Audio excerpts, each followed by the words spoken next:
Bien, en este video les voy a hablar cómo pueden crear sus propias funciones en Python. Hasta ahora nosotros hemos estado utilizando funciones. Por ejemplo, cada vez que escribíamos print y entre paréntesis pasábamos un dato para mostrarlo en pantalla, en realidad estábamos haciendo uso de una función que integra Python que se llama print. Esta función lo que hace es que muestra por pantalla todo lo que todos los datos que le pasemos como argumentos. También vimos otra función que era la función type, ¿verdad?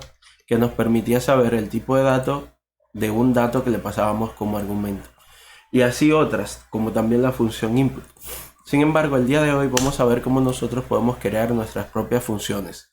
Una función en Python es un bloque de código al cual le asignamos un identificador que puede recibir o no unos datos de entrada, procesarlos y al final devolvernos un resultado. Esa es básicamente la definición de una función. Ahora bien, ¿cómo se hacen las funciones en Python? Para crear nuestras propias funciones en Python, vamos a usar la palabra reservada def y a continuación le vamos a dar un identificador a la función. Por ejemplo, voy a crear una función cuyo único propósito va a ser mostrar en la pantalla el mensaje hola a todos, ¿de acuerdo? Entonces, esta función la voy a llamar saludar, ese es el nombre del identificador que le voy a dar a la función. Y a continuación, con los dos puntos, voy a establecer cuál va a ser el bloque de código que va a tener asociada la función. Sin embargo, las funciones requieren que el identificador esté seguido de paréntesis, aún no tenga datos de entrada a la función. Ahora mismo estamos haciendo una que no recibe ningún dato de entrada, luego vamos a ver un ejemplo que sí lo reciba. Entonces, aquí dentro, mi primera instrucción en este bloque va a ser mostrar el mensaje hola a todos, ¿de acuerdo? Si nosotros procedemos a ejecutar este código que acabamos de crear, vamos a ver que no nos va a aparecer nada acá como resultado, a pesar de que tenemos aquí una instrucción print. Esto se debe a que el proceso que nosotros hemos realizado se conoce como definición o definir la función. Sin embargo, para utilizar el código o ejecutar el código que hay en una función, pues se tiene que invocar. Invocar una función es tan fácil como llamar su identificador, ¿de acuerdo? Escribimos el nombre del identificador de la función y los paréntesis tenemos que colocarlos aunque no tenga datos de entrada. Entonces, este pequeño mensaje que me está saliendo ahí es que por lo regular se recomienda que entre una función y otras instrucciones haya dos líneas en blanco. Eso es una recomendación, no es obligatorio. Si yo tengo mi código así, él va a compilar, ¿verdad? Va a funcionar. Sin embargo, es una recomendación que se tiene ya al trabajar con Python, que entre las funciones y las siguientes líneas de código se dejen dos líneas en blanco. Ahora fíjense que si ejecutamos esto, vamos a obtener aquí el mensaje que dice hola a todos, y esto es debido a que nosotros estamos invocando la función. Lo interesante de las funciones es que nos permiten reutilizar código. Si yo necesitara mostrar esto más veces, simplemente tendría que llamar a la función otras veces más. Y con yo solamente llamar a la función, se estarían ejecutando todas las instrucciones que la función tiene asociadas. Bien, entonces vamos a ver otro ejemplo de función. Ahora vamos a crear una función que reciba parámetros. Por ejemplo, esta función parámetros es como se le llama a los datos de entrada que requiere la función para realizar su trabajo. Esta función la voy a llamar saludar a alguien, ¿de acuerdo? Esta función saludar a alguien va a recibir un nombre. Y en el bloque de instrucciones de esta función voy a colocar una instrucción print que muestre hola, ¿verdad? Más el nombre que se pase como argumento. Entonces, siguiendo con este ejemplo, vamos a invocar a la función saludar a alguien. Y miren lo interesante aquí. Yo la voy a llamar en un principio pasándole el nombre John, pero puedo llamar la función pasándole otro nombre y obtener un resultado totalmente distinto. Fíjense que tras ejecutar este programa, ahora tenemos aquí el mensaje hola John para la primera llamada a la función saludar a alguien y hola Pedro para la función, ¿verdad? Saludar a alguien cuando le pasamos como argumento Pedro. Entonces, cuando definimos la función, el nombre que recibe esto es de parámetro, ¿de acuerdo? Parámetro. pero cuando nosotros lo invocamos es argumento, ¿de acuerdo? El argumento es el valor que ya le estamos dando a un parámetro que una función espera recibir.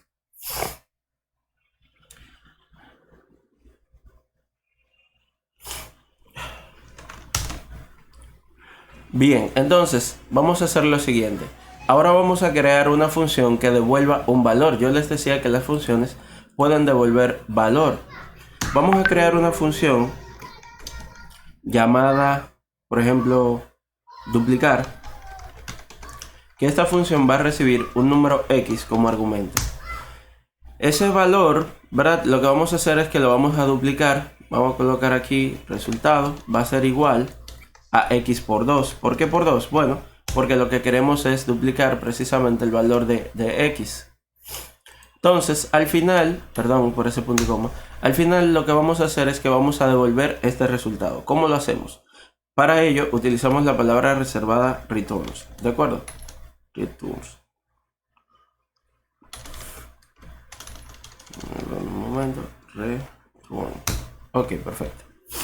Entonces, cuando utilizamos la palabra reservada returns, yo puedo especificar un valor que va a devolver mi función. Entonces, vamos a ver algo muy interesante ahora. Si yo procedo a llamar a la función duplicar y le paso, por ejemplo, el valor 10, se supone que eso debe devolverme 20, ¿de acuerdo? Entonces, tras ejecutar esto, vamos a ver que aquí no aparece ese 20. ¿Por qué no aparece? Sencillamente porque aquí nosotros estamos obteniendo el valor, pero no estamos haciendo nada con él. Algo que podríamos hacer sería almacenarlo dentro de otra variable. Por ejemplo, duplicado va a ser igual a duplicar. Entonces, dentro de la variable duplicado, nosotros estaríamos almacenando el valor duplicado del argumento que nosotros le pasemos a la función duplicar. Entonces, si quisiéramos verlo por pantalla, podríamos escribir print duplicado. Y ahora sí, cuando ejecutamos el programa aparece el 20. Y si le pongo otro valor aquí, como 130, pues aparecería 260 y así de manera sucesiva. Ahora, esto que está aquí yo lo puedo simplificar. Yo podría decir lo siguiente: como esto es una variable transitoria, yo podría omitir esta línea y decirle directamente a la función que retorne X por 2. Y mi función quedaría mucho más corta, mucho más resumida, y el funcionamiento seguiría igual. Lo mismo pasa con esta instrucción. Yo podría haber puesto el llamado a la función duplicar dentro de la función print y así poder obtener el resultado en pantalla y vamos a tener el resultado de manera igual, porque las funciones se pueden anidar. Eso quiere decir que yo puedo llamar a una función dentro de otra función. Entonces, ya vieron funciones que reciben argumentos, funciones que no reciben ningún argumento. Vimos que las funciones pueden devolver un valor utilizando la palabra reservada returns. Y aquí debo de aclararles que todas las funciones en Python devuelven valor, incluso las que no tienen las palabras reservadas returns. Lo que pasa es que las que no tienen la palabra clave return devuelven un valor especial que significa que no está definido, que en otros lenguajes de programación se utiliza el null. Aquí se llama none con N mayúscula, ¿de acuerdo? Eso quiere decir un número o un valor que no ha sido definido. Entonces, para yo poder entonces trabajar con validar esto que les acabo de decir, podríamos hacer un print de la función saludar que no recibe ningún parámetro, a ver qué nos devuelve. Vamos a ver por pantalla, no saludar a alguien, sino saludar, la función que no recibe parámetros. Vamos a llamar al print saludar para ver qué pasa, qué valor nos devuelve la función saludar. Cuando ejecutamos aquí, vemos que nos devuelve none, es decir, el valor que devuelve esta función no está definido. ¿Por qué? Porque nosotros no especificamos ningún valor de retorno con la palabra clave return. Al final todas devuelven algo, ¿verdad? Las que tienen explícito el return van a devolver el tipo de datos que nosotros especifiquemos, y las que no lo incluyen pues van a devolver null, que en este caso sería none en Python. Entonces eso ustedes lo tienen presente cuando trabajan con las funciones. Dentro de las funciones nosotros podemos escribir todo el código que nosotros querramos. Yo podría hacer una función que se encargue del login, por ejemplo, en mi aplicación. Podría hacer una función que se encargue de mostrar el menú. Podría hacer una función que se encargue de leer los valores desde el teclado, por ejemplo. Entonces ya eso queda de su imaginación, el uso que le puedan dar a las funciones. Su objetivo principal es descomponer un problema muy complejo en partes más pequeñas que podamos atacar de manera individual. Por ejemplo, en un programa, si de momento que está modularizado, tiene diferentes funciones, si falla, ¿verdad?, el proceso de login en la aplicación, no hay que revisar toda la aplicación, solamente vamos a la función donde definimos el proceso de login y ahí nos encargamos de solucionar cualquier tipo de problema. Entonces, cualquier duda que tengan acerca de la función me pueden escribir.